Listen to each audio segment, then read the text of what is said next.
Bonjour à tous, cette courte capsule vous propose de jeter les bases du placement d'un cercle dans une perspective.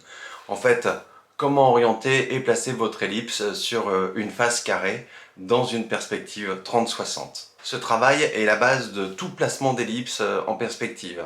Donc avant de commencer le travail en perspective des cylindres horizontaux ou verticaux, je vous propose de bien maîtriser ces bases. Vous êtes prêts? C'est parti! Bon, on part de la vue de dessus avec une orientation d'un carré, même d'un cube en 30-60 degrés, placé au niveau du point de vue avec un plan de tableau qui est également la ligne de terre. Nous allons créer une ligne d'horizon rapidement, vous la choisissez arbitrairement, ça n'a aucune espèce d'importance dans cet exercice. J'oriente maintenant un parallélogramme 30-60 degrés de sorte qu'il touche le plan de tableau. Ce parallélogramme a une hauteur et une largeur de A, donc je vais reporter la hauteur A sur la ligne de vue. C'est cette droite qui passe par le point où le parallélogramme touche le plan de tableau. Ensuite, je peux faire partir mes filantes à droite et à gauche. Il s'agit maintenant d'arrêter sur la gauche mon parallélogramme pour obtenir un carré. Donc je récupère le point B en poursuivant le côté de mon parallélogramme.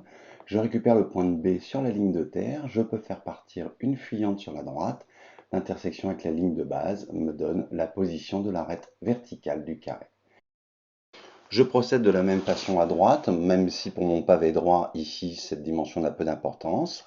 La troisième étape consiste maintenant à placer les diagonales pour trouver le centre de la face carrée qui va nous permettre de tracer notre cylindre, en tout cas notre premier cercle.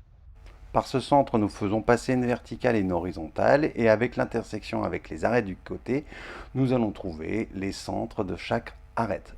Ces quatre centres que nous venons de trouver sont également des points de tangence pour le cercle, donc l'ellipse que nous allons placer en perspective.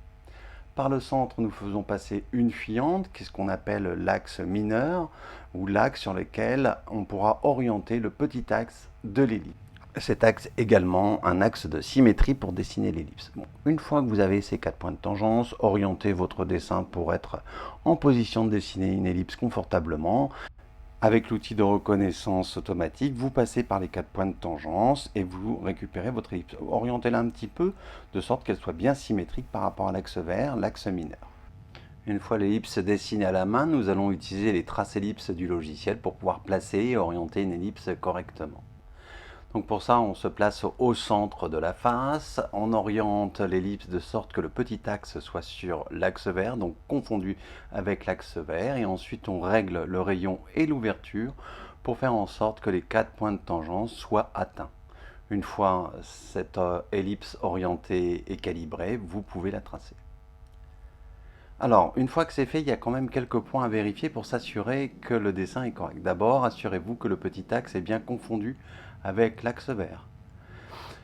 Assurez-vous également que les points de tangence verticaux le soient réellement, c'est-à-dire que les points de tangence en haut et en bas soient bien situés sur une verticale. De même, on doit s'assurer que les points de tangence à droite et à gauche, donc sur les verticales, soient bien alignés suivant la fuyante. C'est-à-dire que ça passe bien, les points de tangence sont bien au milieu des arêtes du carré. Si tous ces points sont bien vérifiés, votre ellipse est bien placée.